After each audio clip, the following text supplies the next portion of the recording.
Hi, very good afternoon. This is Dr. Harish, MD General Physician, Treatment Range Hospital, KPHP Road number 4. So, today's topic of discussion is bronchial asthma. Bronchial asthma ante enti usual ga. So, bronchial asthma anedi it's a chronic inflammatory disorder. అంటే chronic inflammation of the airway. దీని మొత్తాన్ని మనం శ్వాస వ్యవస్థ అంటాము లేదా శ్వాస మార్గము అంటాము. సో చాలా మందికి ఏంటంటే కొంతమందికి చిన్నప్పటి నుంచి లేకపోతే కొంతమందికి కొన్ని ఇయర్స్ నుంచి ఈ గాలి ద్వారము అండ్ ఇది శ్వాసనాళాలు అంటాం ఇవన్నీ. సో వీటిలో ఇన్ఫ్లమేషన్ వచ్చి అవి కొంచెం వాపు వచ్చి కొన్ని కెమికల్స్ రిలీజ్ అయ్యి ఆ టైంలో అక్కడ మనకి ఎక్కువ మ్యూకస్ ప్రొడక్షన్ అంటాం. అంటే మ్యూకస్ అంటే మనం తెమ్మడ నంజు అటువంటిది ప్రొడ్యూస్ అయ్యి ఏమైందంటే ఈ గాలి ద్వారం అనేది మనకి వెడల్పు ఉండాల్సింది ఇది దగ్గరకు అయిపోతుంది.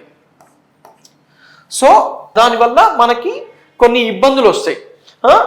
అండ్ యూజువల్గా ఏంటంటే మనకి ఇట్లా ఫ్రీక్వెంట్గా వస్తూ ఉంటే అంటే మనం దాన్ని రికరెంట్ ఎయిర్వే అబ్స్ట్రక్షన్ అంటాము, లేకపోతే ఎయిర్వే ఇన్ఫ్లమేషన్ అంటాము, లేకపోతే ఈ బ్రాంకియల్ హైపర్ రెస్పాన్సివ్నెస్ అంటాము. ఆస్తమా అంటే that is the definition of the asthma. So యూజువల్గా ఈ ఆస్తమా ఉన్న వాళ్ళకి లక్షణాలు ఏముంటాయి? యూజువల్గా లక్షణాలు ఏముంటాయి అంటే వీజ్ అంటే పిల్లి కూతలు. కొంతమంది శ్వాస తీసుకున్నప్పుడు పిల్లి కూతలు లాంటి సౌండ్స్ వస్తాయి, కుయ్యమని అటువంటి శబ్దాలు వస్తాయి అన్నమాట.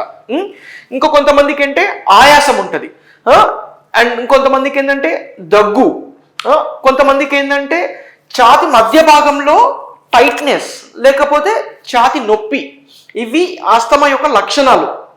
అండ్ కొన్ని నాన్ స్పెసిఫిక్ సిమ్టమ్స్ ఉంటాయి, అవి మనం చిన్నపిల్లల్లో చూస్తూ ఉంటాము.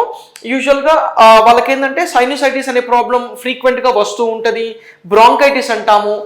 దాంట్లో కూడా లక్షణాలు మళ్ళీ ఇవే ఉంటాయి అన్నమాట. ఏంటి? దగ్గు, శ్వాస తీసుకునే ఇబ్బంది అండ్ ఎక్కువ నంజు అటువంటివి రావడం.